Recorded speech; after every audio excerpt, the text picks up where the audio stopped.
누가복음은 우리 가운데 이루어진 사실을 다루고 있습니다. 그 일이 무엇일까요? 바로 이 땅에 보내신 하나님의 아들을 통해 우리를 구원하시는 일입니다. 우리 가운데 이루어진 이 일이 결코 허구가 아니라는 것이죠. 누가복음은 알고 있는 것을 더 확실하게 하기 위해서 그 일의 근원부터 살펴서 차례대로 알려주는데, 오늘 본문은 그 첫 시작이라 할 수 있습니다. 5절부터 7절까지를 한번 보도록 하겠습니다. 누가복음 1장 5절부터 7절까지 말씀. 유대왕 헤롯 때에 아비야 반열에 제사장 한 사람이 있었으니 이름은 사가랴요, 그의 아내는 아론의 자손이니 이름은 엘리사벳이라. 이 두 사람이 하나님 앞에 의인이니 주의 모든 계명과 규례대로 흠이 없이 행하더라. 엘리사벳이 잉태를 못함으로 그들에게 자식이 없고 두 사람의 나이가 많더라. 5절부터 7절까지는 시대의 배경과 이야기의 인물들을 소개해 주고 있습니다. 먼저 때는 언제인가? 유대왕 헤롯의 때라고 합니다. 이 헤롯은 나중에 세례 요한을 죽이는 갈릴리 분봉왕 헤롯이 아닙니다. 보통 헤롯 대왕이라 불리는 그 헤롯 왕입니다. 우리에게 헤롯이라는 이 이름은 특별히 와 닿지 않을 수 있습니다. 하지만 그 당시 사람들에게 헤롯이라는 이름은 들으면 딱 떠오르는 느낌이 있습니다. 우리가 일제강점기 하면 약탈과 억압의 어두운 시대였다는 것을 떠올리죠. 그처럼 헤롯의 이름도 시대를 담고 있는 이름인 것입니다. 그렇다면 헤롯이라는 이름이 가지고 있는 이미지나 느낌은 어떤 것이었을까요? 그 이름은 무엇보다 암울했던 당시 시기를 나타내는 말이었습니다. 헤롯은 누구인가? 먼저 그 출신을 보자면 그는 에돔 출신의 이방인이었습니다. 야곱의 형인 에서의 후손이죠. 헤롯은 유대인의 복장을 하고 많은 유대인의 음식 규정을 지켰지만 유대인의 피라고는 한 방울도 섞여 있지 않았습니다. 그러한 그가 어떻게 유대 지역을 다스리게 되었는가? 그는 로마의 정치적인 지원과 유대인 왕족과의 전략적 결혼을 등에 업고 왕좌에 올랐습니다. 로마 편에 서서 유대 정부에 맞서 싸웠고 유대의 사내들인을 도륙하여 통치권을 획득하였죠.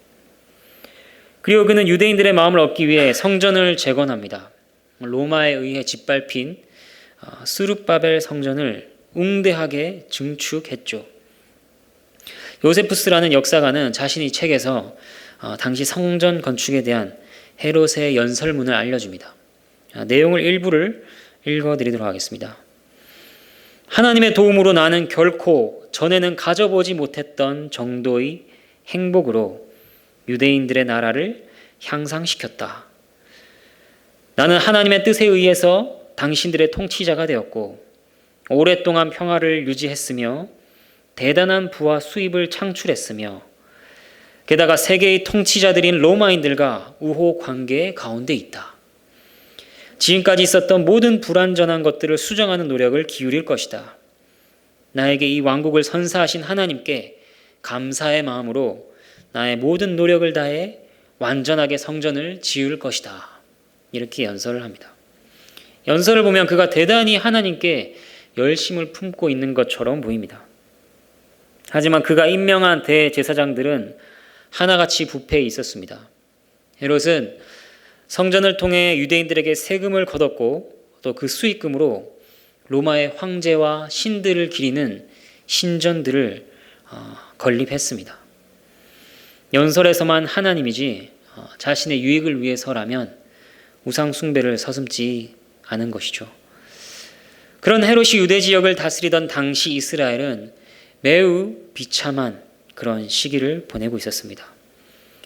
바벨론 포로 귀환 이후에 하나님께서 약속하신 회복은 완전히 이루어지지 않았습니다. 수백 년 동안 헬라와 로마의 지배를 받았고 많은 사람들은 의욕을 잃고 절망에 빠졌습니다. 또 극심한 빈부의 격차, 높은 세금과 가난, 이교 문화와 헬라 문화 가운데 핍박과 회유 속에서 많은 사람들이 믿음을 저버리기도 했죠. 이런 어두운 시대의 본문은 한 부부를 소개합니다. 5절 말씀, 남편의 이름은 스가랴요 아내의 이름은 엘리사벳입니다. 사가랴라는 이름은 여호와께서 기억하신다라는 뜻을 가지고 있습니다. 그리고 엘리사벳은 하나님의 맹세라는 뜻을 가지고 있죠. 여호와께서 기억하신다, 하나님의 맹세, 이 이름들을 보면 그 이름을 지어준 부모들이 어두운 시대 속에서도 하나님께 소망을 둔 자들이었다 하는 것을 짐작해야 합니다. 또 그들의 신분을 소개해주고 있는데 사가랴는 아비야 반열에 속한 제사장이다 라고 합니다. 아론의 자손들은 세월이 흘러 수가 많아졌습니다. 모두가 동시에 성전에서 복무하는 것이 불가능해졌죠. 그래서 24개의 반열들로 나누었습니다. 그중 하나가 아비야 반열입니다. 각각 반열은 6개월마다 일주일씩 성전에서 제사장으로 섬기면서 일상적인 임무를 수행했습니다. 그리고 6절에서는 그들을 어떻게 소개하고 있는가? 그들은 하나님 앞에서 의로운 자들이었습니다. 의식적인 면에 있어서 주님이 말씀하신 규례대로 행했습니다. 또 뿐만 아니라 도덕적인 면에 있어서도 흠없이 계명대로 선한 생활을 했습니다. 그들에게는 비난할 만한 죄가 없었습니다. 그들은 경건한 사람들이었습니다. 신앙의 사람들이었죠. 누가복음 전반부에는 의롭고 경건한 자들이 나옵니다. 대표적으로 2장에 나오는 시므온과 안나가 그런 사람들이었습니다. 그들에게는 특징이 있습니다. 그것이 무엇이냐면 이스라엘의 위로와 속량을 기다리고 바랐다는 것입니다. 이러한 특징을 사가랴와 엘리사벳에게도 동일하게 적용할 수 있을 것입니다. 왜냐하면 그들이 하나님 앞에서 의로운 자들이었기 때문이죠. 하나님 앞에서 의로운 사가랴와 엘리사벳은 동일하게 이스라엘의 속량을 바라고 기다리는 마음을 가지고 있었을 것입니다. 그런데 7절 그들에 대해 이렇게 또 알려줍니다. 그들에게 아이가 없다. 엘리사벳이 잉태치 못한다. 둘 다 나이가 많다. 이렇게 알려줍니다. 8절부터 10절까지 말씀을 한번 보도록 하겠습니다. 마침 사가랴가 그 반열의 차례대로 하나님 앞에서 제사장의 직무를 행할세 제사장의 전례를 따라 제비를 뽑아 주의 성전에 들어가 분향하고 모든 백성은 그 분향하는 시간에 밖에서 기도하더니 속에 이어서 그들에게 일어난 특별한 일을 알려줍니다. 그 일은 첫 번째로 사가랴가 제비에 뽑혀 성전에 분향하는 일을 맡았다 하는 것입니다. 이 일이 왜 특별할까요?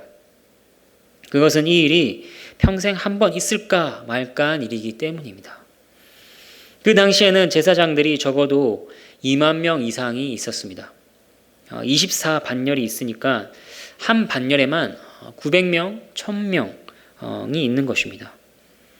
그러니까 그 중에 한 번 뽑히는 것도 어려웠고 평생에 한 번도 안 뽑히는 경우도 있었습니다. 그런데 사가랴가 제비에 뽑혔으니 이날은 사가랴에게 매우 특별한 날이었을 것입니다. 그리고 이때 분향한다는 것은 대제사장의 해마다 한 번 찾아오는 속죄일의 분향은 아닙니다. 출애굽기 30장 7절과 8절에 나오는 날마다 하는 분향을 가리키는 것입니다. 날마다 배정된 제사장들은 아침과 저녁에 분향하기 위하여 성전에 들어갑니다. 그리고 그때는 기도하는 시간임을 알리기 위해서 종이 울리죠. 제사장은 성소에 들어가서 분향하고 그 시간에 온 백성은 성소 밖에서 하나님께 간절히 기도합니다. 그때 제사장도 역시 기도합니다. 백성들을 위해 하나님께 간구하죠. 은혜와 긍휼을 구하는 백성들, 그들의 간절한 소원이 향기로운 분향과 함께 하나님께 연락되기를 구하였습니다. 그렇다면 백성들은 어떤 기도를 했을까요? 여러 가지 기도의 제목들이 있었겠죠. 하지만 무엇보다 이 어두운 시대 가운데 변절하는 사람들 속에서 성전에 모인 믿음의 백성들은 비참한 형편과 구원의 약속을 생각하며 기도했을 것입니다. 슬픔과 애통하는 마음으로 이스라엘의 회복을 간구했을 것입니다. 11절부터 17절까지의 말씀을 한번 보겠습니다. 주의 사자가 그에게 나타나 향단 우편에 선지라. 사가랴가 보고 놀라며 무서워하니 천사가 그에게 이르되 사가랴여 무서워하지 말라. 너희 간구함이 들린지라. 내 아내 엘리사벳이 내게 아들을 낳아 주리니 그 이름을 요한이라 하라. 너도 기뻐하고 즐거워할 것이요 많은 사람도 그의 태어남을 기뻐하리니 이는 그가 주 앞에 큰 자가 되며 포도주나 독한 술을 마시지 아니하며 모태로부터 성령의 충만함을 받아 이스라엘 자손을 주 곧 그들의 하나님께로 많이 돌아오게 하겠음이라. 그가 또 엘리야의 심령과 능력으로 주 앞에 먼저 와서 아버지의 마음을 자식에게 거스르는 자를 의인의 슬기에 돌아오게 하고 주를 위하여 세운 백성을 준비하리라. 분양한 일이 사가랴에게 특별하였겠지만 이제 더 특별한 일이 일어났습니다. 바로 주의 사자가 향단 우편에 서 있는 것을 보게 된 것이죠. 주의 사자가 나타난 일은 정말 특별한 일입니다. 왜냐하면 구약의 말라기부터 이때까지 약 400년 동안 하나님께서는 특별한 말씀을 전하지 않으셨기 때문입니다. 전혀 낯선 이 존재 앞에 사가랴는 놀라고 두려움을 느낄 수밖에 없었을 것입니다. 그러나 천사가 사가랴에게 말합니다. 두려워하지 말라, 무서워하지 말라. 그를 안심시킵니다. 사가랴를 혼내고 꾸중하기 위해 온 것이 아닙니다. 주의 사자가 하나님의 말씀을 전합니다. 13절 말씀, 그 내용은 먼저 너의 간구가 들렸다 하는 것입니다. 그리고 나이 많은 엘리사벳이 아들을 낳아 주리라 하는 것입니다. 이 두 가지 내용이 이어져 있기 때문에 우리는 사가랴가 자녀를 구했나 보다 생각할 수 있습니다. 자녀가 없는 부부에게 자녀에 대한 간구는 이상할 것이 없습니다. 자녀는 하나님께서 주시는 복과 기업이기 때문이죠. 사가랴와 엘리사벳은 자녀를 구했을 것입니다. 그러나 우리는 이때 사가랴가 제사장으로서 하나님께 분향하고 있었다는 것을 잊어서는 안 됩니다. 그러니까 백성의 대표로서 분향하며 간구하고 있는 것이죠. 그가 이때 간구한 바는 믿음의 백성들이 구하고 바란 바입니다. 그게 무엇입니까? 바로 메시아의 도래와 이스라엘의 회복, 하나님의 은혜와 구원에 대한 간구인 것이죠. 하나님께서 이 간구를 들으셨다 응답하십니다. 그리고 아내가 아들을 낳을 것이고 그 이름을 요한으로 지으라 이렇게 알려줍니다. 요한은 요하난이라는 히브리어 이름을 헬라식으로 한 이름입니다. 그리고 그 뜻은 하나님께서 은혜를 베푸신다 하는 의미를 가지고 있습니다. 그러니까 이 간구에 대한 응답이 이스라엘을 구원하시기를 바라는 이 간구에 대한 응답이 경건한 노 부부에게 아들을 주시는 것이며 이것은 이제 때가 찼다. 이스라엘에게 은혜를 베푸시겠다 하는 것입니다. 사가랴와 엘리사벳이 나이가 많이 들고 아이가 없었다 하는 것을 오랫동안 응답을 받지 못했던 이스라엘과 나란히 보여주고 있습니다. 14절 말씀, 이 아이의 출생으로 너도 기뻐하고 많은 사람이 기뻐할 것이다 말씀하십니다. 이건 역시 그저 노부부에게 아들이 생긴 것을 보고 주변 사람들이 기뻐할 것, 그것만을 의미하지 않습니다. 이 아이는 주의 구원을 기다리던 많은 사람을 기쁘게 할 것입니다. 그 근거가 15절부터 17절까지 나옵니다. 왜 많은 자가 그 아이의 출생을 기뻐할 것인가? 그 아이는 침묵하시던 하나님께서 이제 은혜를 베푸시겠다 하는 표였습니다.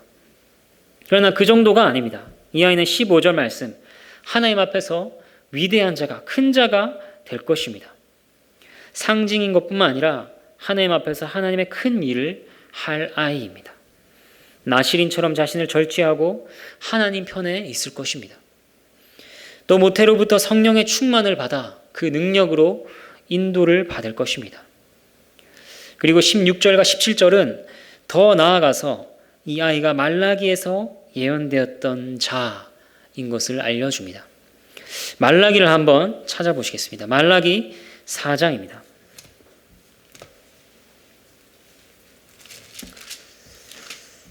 말라기 4장 5절과 6절입니다. 구약의 맨 마지막에 있습니다. 구약 성경 1331페이지 거간에 있습니다. 말라기 4장 5절과 6절 말씀 함께 읽어보도록 하겠습니다.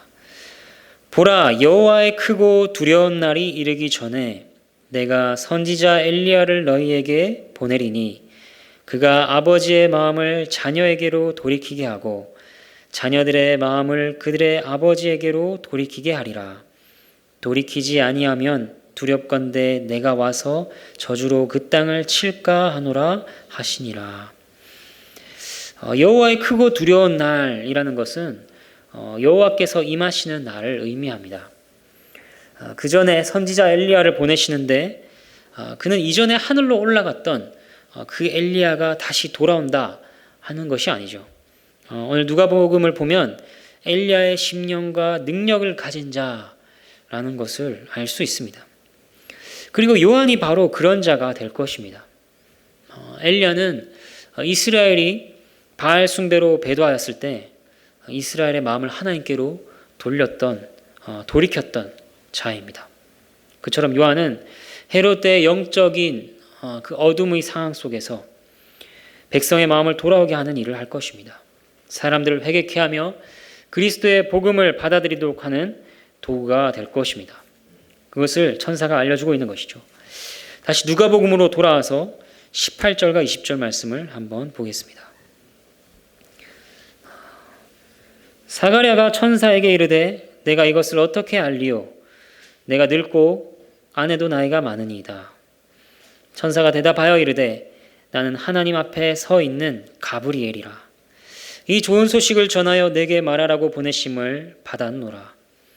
보라, 이 일이 되는 날까지 내가 말 못하는 자가 되어 능히 말을 못하리니 이는 내가 내 말을 믿지 아니함이거니와 내가 이르면 내 말이 이루어지리라 하더라. 하나님께서 전하여 주신 놀라운 말씀에 대해 사가랴는 내가 이것을 어떻게 알리오? 합니다. 어떻게 알리오? 라는 이 말은 이 일을 내가 무엇으로 알리오? 하는 것입니다. 하나님께 표징을 구하고 있는 것이죠. 자신도 아내도 늙었기 때문에 믿기가 힘들다는 것입니다. 사가랴의 마음을 본 천사의 응답은 이것입니다. 나는 가브리엘이라.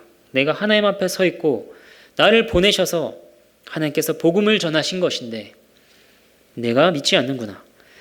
내가 믿지 않았으니 이 일이 이루어질 때까지 내가 말을 못할 것이다. 말 못하는 이것이 너에게 주는 표징이다. 어떻게 알릴까 하는 사가랴의 질문과 천사의 대답, 이 장면은 매우 범상치 않아 보입니다. 말라기의 예언이 나왔으니 말라기 얘기를 다시 하겠습니다. 말라기에는 독특하게도 하나님께서 백성이 말한 내용들을 인용하시면서 고발하시는 장면들이 나옵니다. 예를 들어 이런 것들이 있습니다. 하나님께서 말씀하십니다. 내가 너희를 사랑하였노라 하나 너희는 주께서 어떻게 우리를 사랑하셨나이까 한다. 또 내가 아버지인데 나를 공경함이 어디 있느냐 하나 너희는 우리가 어떻게 주의 이름을 멸시하였나이까 한다. 나에게 돌아오라 나도 너희에게 돌아가리라 하지만 너희는 이르기를 우리가 어떻게 하여야 돌아가리까 한다. 이런 내용들이 나옵니다. 이런 내용들의 끝에 선지자 엘리야가 와서 돌이키게 하는 일을 할 것이라 예언이 있고 400년의 침묵이 이어집니다. 이 긴 침묵 뒤에 하나님께서 은혜를 베푸시겠다 지금 사가랴에게 전하시는데 사가랴는 어떻게 알리오? 이렇게 불신으로 답하고 있는 것입니다.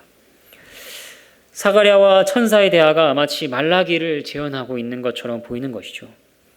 주께서 복음을 전하시지만 사가랴는 어떻게 알리오 말하며 믿지 않고 그에 대해 천사는 때가 이를 때까지 침묵하게 될 것을 징표로 주는 것입니다. 이제 21절부터 23절까지의 말씀을 보도록 하겠습니다. 백성들이 사가랴를 기다리며 그가 성전 안에서 지체함을 이상히 여기더라. 그가 나와서 그들에게 말을 못하니 백성들이 그가 성전 안에서 환상을 본 줄 알았더라. 그가 몸짓으로 뜻을 표시하며 그냥 말 못하는 대로 있더니 그 직무의 날이 다 되매 집으로 돌아가니라. 이제 21절부터 23절은 천사의 말이 성취되는 것을 보여줍니다. 그 성취의 첫 번째는 천사의 말대로 사가랴가 말을 못하게 되었다는 것이죠. 누가복음 1장 62절은 이렇게 말하고 있습니다. 누가복음 1장 62절 말씀, 그의 아버지께 몸짓하여 무엇으로 이름을 지으려 하는가 물으니, 이것을 보면 그러니까 사가랴가 지금 말을 못하게 되었을 뿐만 아니라 듣지도 못하게 된 것을 알려줍니다. 백성들은 그가 성전 안에서 지체함을 보고 이상하게 여겼습니다. 유대인들의 고대 전통을 기록한 문헌을 보면 하루의 임무를 수행한 제사장들은 출입구에 서서 백성들을 축도하도록 되어 있습니다. 백성들은 이 축도를 기다리고 있는 것이죠. 그런데 그가 좀처럼 나오지를 않습니다. 또 늦게 나왔는데 그가 말을 못하니 무슨 일이 생겼구나. 옛적 선지자들이 환상을 보고 말을 못하게 되는 경우가 있었는데 그도 그러한 경우인가 이렇게 생각했을 것입니다. 사가랴는 그렇게 벙어리가 된 채 일주일 내내 몸짓으로 뜻을 표현하며 제사장직을 수행했습니다. 그리고 직무의 날을 마치고 집으로 돌아갑니다. 아무 소리도 듣지 못하고 자신의 소리도 발하지 못하는 상태에 있는 사가랴. 얼마나 답답했을까요? 그는 자신이 들었던 좋은 소식을 말할 수 없었습니다. 여러분, 선지자들의 예언이 실현되었소. 잉태치 못하던 내 아내가 그리스도보다 앞서 올 자를 낳을 것입니다. 이렇게 전할 수 없었죠. 그는 침묵 가운데 외부의 소리가 차단된 채 잠잠히 하나님의 말씀을 깊이 생각하는 시간을 가졌을 것입니다. 그리고 그동안 계속해서 그는 배웠을 것입니다. 주의 구원과 하나님의 말씀에 대한 인간의 유일한 반응은 아멘뿐이다 하는 것을 배우는 시간을 가졌을 것입니다. 24절과 25절 말씀입니다. 이후에 그의 아내 엘리사벳이 잉태하고 5달 동안 숨어 있으며 이르되 주께서 나를 돌보시는 날에 사람들 앞에서 내 부끄러움을 없게 하시려고 이렇게 행하심이라 하더라. 이제 24절 25절은 천사의 응답에 대한 두 번째 성취가 나오고 있습니다.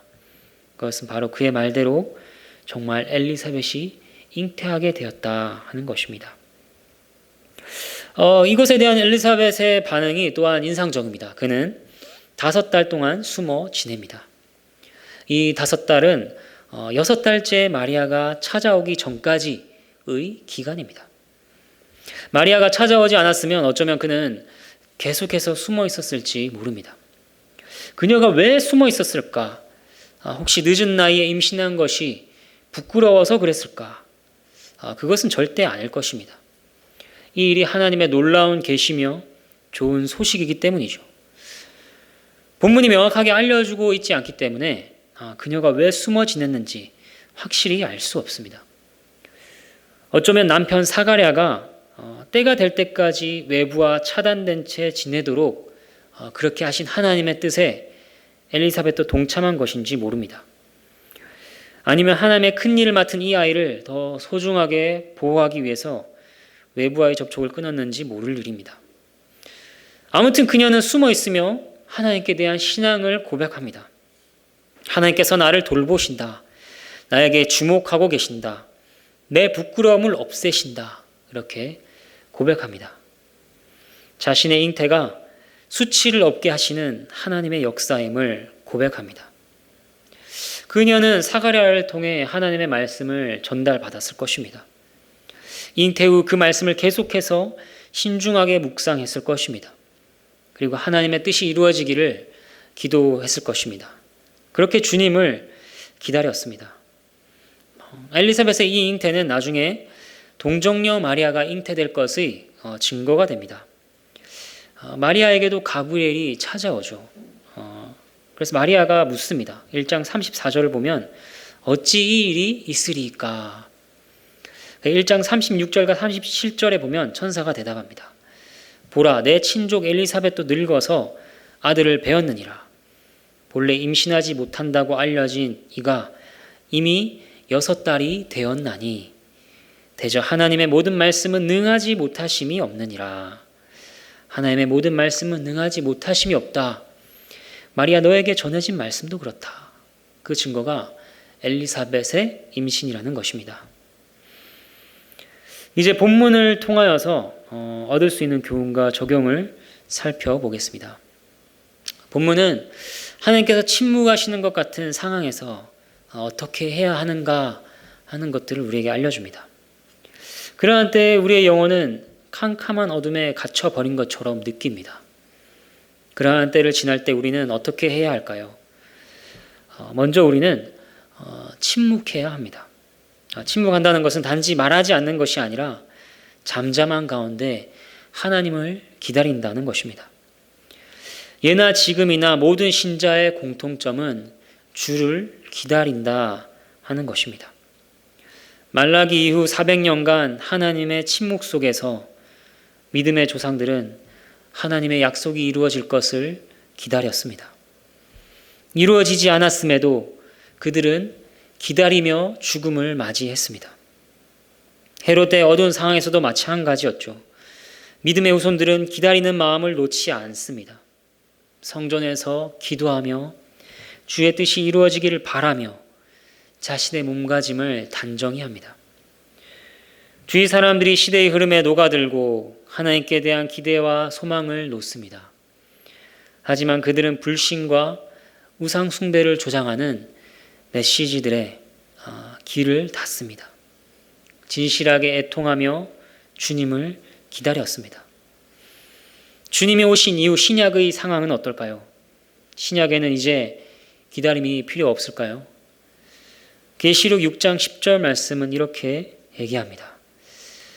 큰 소리로 불러 이르되 거룩하고 참되신 대주제여, 땅에 거하는 자들을 심판하여 우리 피를 갚아주지 아니하시기를 어느 때까지 하시려 하나이까. 신약은 여전히 어느 때까지입니까? 를 외치고 있습니다. 지금 우리는 무엇을 기다리고 있나요? 우리는 주님의 재림을 기다리고 있습니다. 반복적이고 평범한 일상이 지나갑니다. 하지만 언젠가 그 일상 가운데 임할 역사적인 하나님의 큰 일을 기다리고 있습니다. 구약이나 신약에서 보게 되는 애통하며 주님을 기다리는 그들의 마음이 우리에게도 동일하게 요구되고 있는 것입니다. 그리고 우리 기도 가운데 주의 뜻이 이루어지기를 구합니다. 이렇게 간구합니다. 이 기도는 주님께서 기뻐하시는 모습으로 우리가 변화되기를 바라는 것뿐 아니라 주님의 때에 주님의 일이 이루어지기를 기다리는 마음도 포함되어 있는 것이죠. 두 번째, 침묵 가운데 하는 일은 기다리는 것뿐 아니라 주님께서 얼마나 신실하신 분인가 하는 것을 묵상하는 것입니다. 누가복음이 모든 일을 근원부터 이야기를 따라갔다 하며 이야기를 어디서 시작했나요? 예수님이 사역을 시작하시던 때도 아니요, 예수님의 탄생도 아니었습니다. 세례 요한의 출생 예고부터 시작했죠. 그리고 이것은 바로 400년간의 침묵 이후에 하나님의 음성이 다시 그의 백성에게 들리는 것이었습니다. 이 출생 예고는 구약과 신약을 연결해주는 고리였습니다. 우리의 눈에는 어둠이고 침묵이며 단절로 보일지 모릅니다. 그러나 하나님께서 보시기에 단절이란 없습니다. 모든 것은 연결됩니다. 하나님께서는 잊지도 않으셨고 실패하지도 않으셨습니다. 이처럼 하나님의 신실하심은 전체 역사 가운데 분명하게 드러납니다. 우리의 경우도 그렇죠. 우리는 이제 끝났나 보다. 어떻게 이 일이 이루어질까? 어떻게 주께서 사랑하시나이까? 말합니다. 하지만 좁고 미시적인 우리의 관점과 불신, 하나님께 따지는 불경한 모습에도 불구하고 하나님께서는 당신의 약속을 철회치 않으십니다. 변함없이 당신의 뜻을 이루십니다. 만약 불신과 불경건함에 하나님께서 뜻을 돌이키신다면 어떻게 될까요? 400년이 아니라 500년, 1000년이 지나도 응답은 없었을 것입니다. 그리고 사가랴에게서 세례 요한이 태어나지도 않았을 것이고 예수님도 태어나지 않으셨을 것입니다. 비참한 이스라엘, 죄로 말미암아 멸망당한 그들의 부끄러움을 없애기 위해 그리스도께서는 오셨습니다. 또한 그분께서는 동일하게 우리의 죄와 수치를 없애기 위해 당신께서 죄와 수치를 덮어 쓰셨습니다. 그렇게 그 약속을 이루셨습니다. 그렇게 신실하신 하나님을 기다리고 묵상하는 것이 비참해 보이는 세월을 지나는 신자의 삶에 있는 복이며 능력일 것입니다. 함께 찬양하겠습니다.